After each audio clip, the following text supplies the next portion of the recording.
PKB dan Gerindra terus menjalin kerjasama dalam berbagai bidang. Kita sepakat bahwa kita akan kerjasama untuk sebesar-besarnya kepentingan rakyat Indonesia.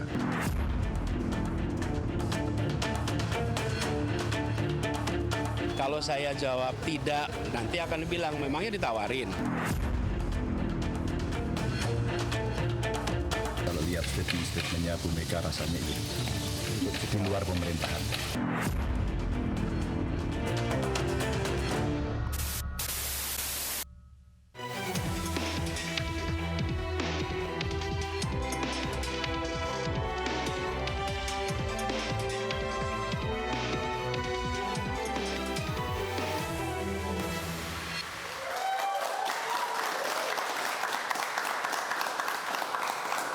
Selamat malam pemirsa, Indonesia akan segera mempunyai pemimpin baru. Prabowo Subianto dan Gibran Raka Buming Raka akan segera memimpin lebih dari 275 juta rakyat Indonesia.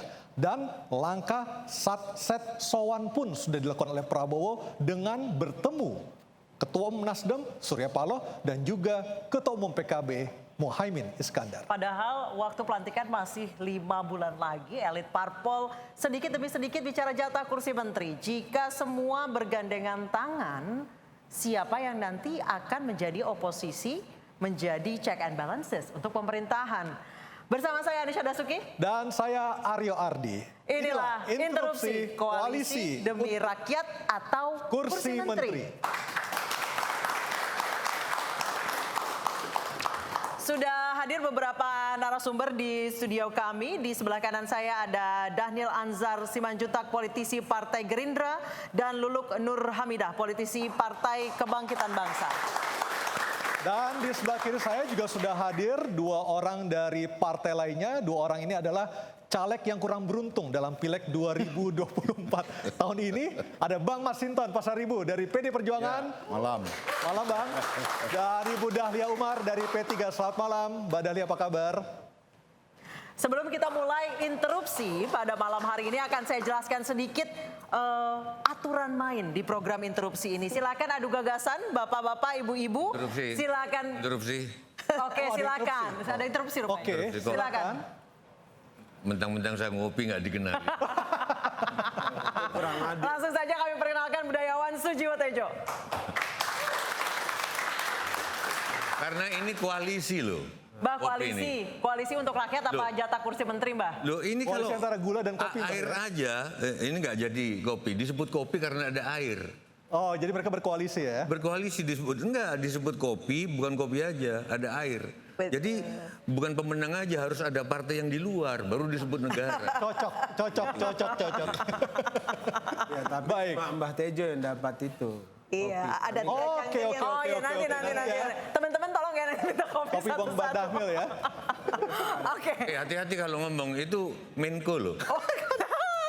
Daniel, Menko Polhukam. Benar, Pak Daniel benar. Kalau Mbah Tejo yang ngomong belum tentu benar. Masya Allah. Oke, sebelum kita... Kecuali Pak Prabowo yang ngomong. Oke, baik. Sebelum kita mulai dialog pada hari ini, sejak 14 Februari ini politik di Indonesia sudah semakin cair, semakin fleksibel. Yang tadinya bergabung keluar, bergabung lagi. Dan seperti apa jalannya atau cairnya politik Indonesia sejak 14 Februari 2024, kita saksikan dalam tayangan berikut ini. Merdeka!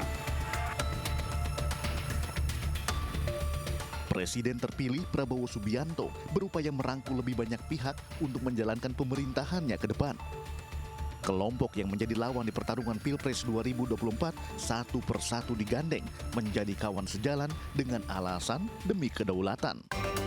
PKB ingin terus bekerja sama dengan Gerindra, dengan Prabowo Subianto untuk mengabdi demi kepentingan rakyat kita semuanya. Mantan calon presiden 2024 Anies Baswedan punya jawaban sendiri menyikapi peluang bergabung dengan pemerintahan Prabowo Gibran. Kita tidak berandai-andai.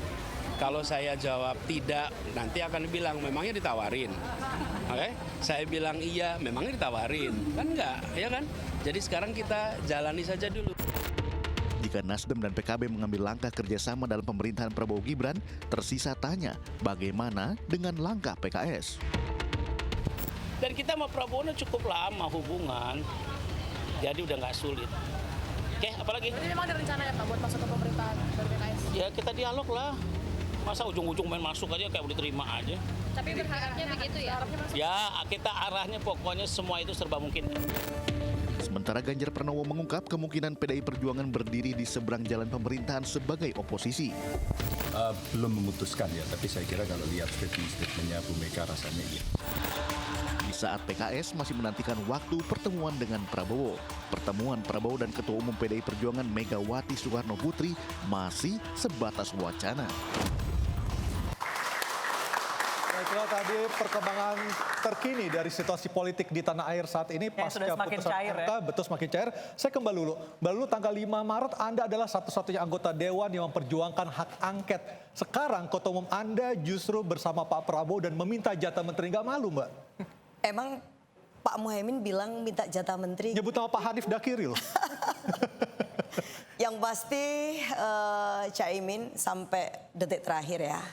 Tetap berharap bahwa angket itu tetap diajukan karena memang kita sama-sama punya kepentingan untuk memperkuat demokrasi dan bagaimana Indonesia bisa dibangun lebih baik lagi ke depan. Tapi gimana caranya menjelaskan kepada pemilih, kepada konstituen Anda, di satu sisi Anda mengkritik pemilu, mengkritik pemerintah, tapi di sisi lain Anda justru mendukung eksistensi dari pemenang pemilu ini sendiri? Ya, saya kira kita perlu mengedepankan cara berpikir yang agak sedikit berbeda ya. Ketika Pak Prabowo hadir di kantor DPP PKB, coba yang kita lihat apa? Caimin menyerahkan agenda perubahan. Ketika Pak Prabowo menerima, bukan menolak loh ya. Begitu kan Mas Dali, ya diterima lah paling tidak bahwa apa yang disampaikan oleh Caimin itu kemudian diterima, itu artinya bahwa beliau melihat agenda perubahan itu merupakan agenda yang penting sebenarnya juga untuk Indonesia. Itu satu hal. Dan yang kedua, kalau menurut saya, kalau kemudian agenda perubahan ini kemudian juga bisa diterima oleh Pak Prabowo dan itu artinya baik untuk Indonesia, maka kita juga punya kesempatan untuk menagih satu saat. Nah, tapi Mbak Lulu, Bang Daniel ini kan PKB ini dari tadinya bergandengan tangan sama Pak Prabowo, terus misah, terus bergabung lagi. Pak Prabowo itu segitu legowonya atau memang cari apa gitu, koalisinya nambah gemuk yang tadinya montok jadi gemuk. Pak Prabowo kan tipologinya ya baik-baik saja dengan mantan kekasih kita. Lebih muda balik gitu ya. LBK ya. Dan itu kan biasa saja. Artinya dalam tadinya PKB itu bersama dengan kita dekat gitu. Kalau dianalogikan jadi pacarnya Gerindra, namun kemudian PKB digoda oleh Nasdem. Kemudian akhirnya meninggalkan Pak Prabowo, kemudian di tengah jalan, oh ya ternyata lebih asik dengan Pak Prabowo, kembali lagi ke Pak Prabowo. Pak Prabowo orangnya kan sangat terbuka. Jadi dulu sempat perubahan, sekarang balikan ya Bu Lulu ya? Tapi kayaknya ceritanya nggak gitu deh. Jadi itu hal yang biasa. Dan jadi kalau gini, kalau mantan itu memang selalu punya versi yang berbeda ya kan? Tetapi ada yang selingkuh. Siapa yang selingkuh? Karena nggak sabar karena kan tak ada kepastian. Karena tidak ada kepastian. Karena PKB nggak sabar, kemudian ya sudah sekarang kembali lagi ya nggak apa-apa, memang harus begitu. Ngomong-ngomong soal balikan, saya ke Bang Masinton. Bang Masinton, Megapro mau balikan apa gimana? Kalau kita kan sama Pak Prabowo itu ya pernah pasangan. Iya, 2009. Mega dan Pak Prabowo. Jadi dalam relasi itu no problem. Tidak ada hambatan dalam relasi antara tapi katanya Bu Mega sama hambatannya Pak itu Pak Jokowi. Apa? Selama Pak Jokowi masih mesra sama Pak Prabowo, Bu Mega akan masuk. Kita kan kalau sama itu tutup buku kita. Ini langsung gaspol. Iya. Kalau kita siapa tadi yang disebut?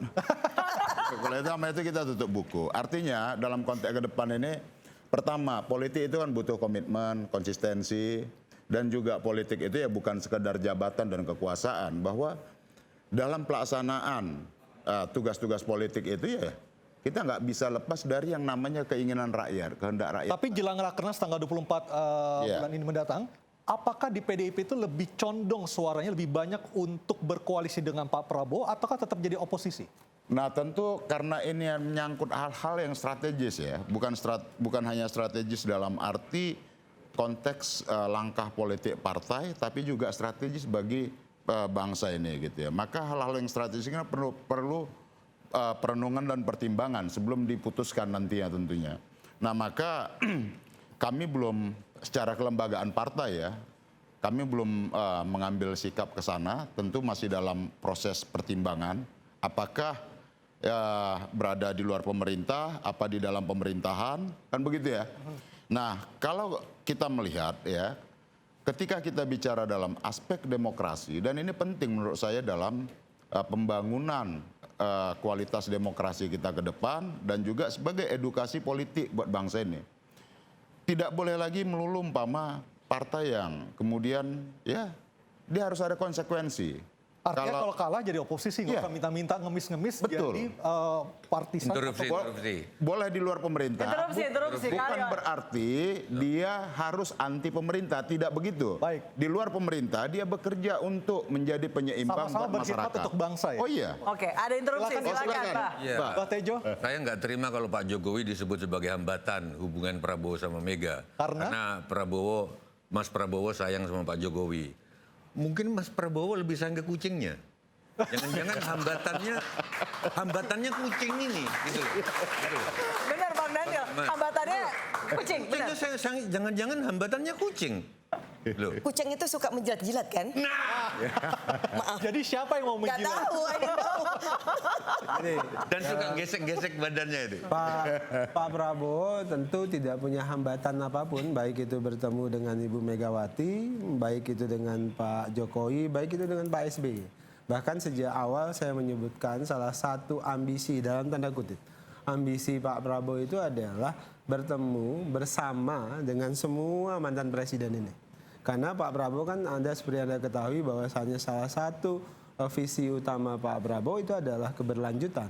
Dan keberlanjutan yang dimaksud adalah bukan hanya sekedar keberlanjutan kepemimpinan dan legasi atau warisan Pak Jokowi, tapi juga Pak SBY, tapi juga Bu Megawati. Jadi kepemimpinan baik dari beliau-beliau itu harus dilanjutkan. Nah, dalam konteks itulah beliau bertiga masih ada, maka Pak Prabowo merasa perlu mendengarkan semua masukan dari tiga mantan presiden kita.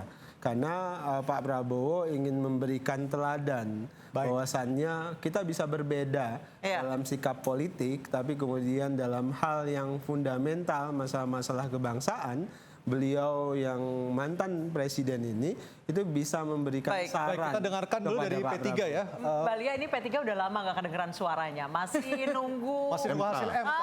Apakah sudah punya nawa itu, punya niat untuk bergabung juga dengan Pak Prabowo?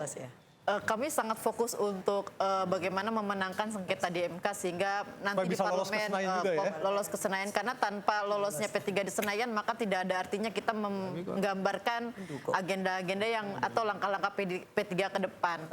Tetapi pada prinsipnya ketika sekarang kami dihadapi pada kemungkinan-kemungkinan apakah menjadi bagian dari pemerintahan atau tidak. Pada kenyataannya dalam sejarahnya P3 selalu berada dalam pemerintahan. Oh, jadi akan geser juga nih kayak Mbak Lia? Belum pernah kemudian setelah Orde Baru berakhir ya, belum pernah dalam posisi oposisi. Artinya apapun putusan MK nantinya, P3 condongnya adalah untuk bergabung ke koalisi Pak Prabowo, seperti itu? Sebenarnya kan tidak bisa sepihak ya, juga tergantung Pak Prabowo-nya juga, tergantung Mas Gibran-nya juga gitu.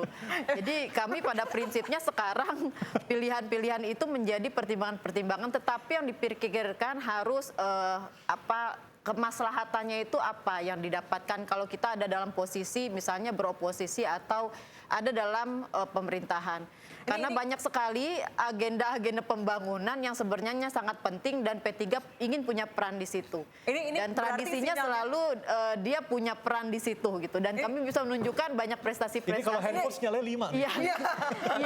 Yang sudah dihasilkan oleh P3 dalam pemerintahan. Tapi harus tanya dulu ke Gerindranya apakah cintanya P3 ini bertepuk sebelah tangan atau tidak. Kita akan bahas usai jeda, tetap diinterupsi.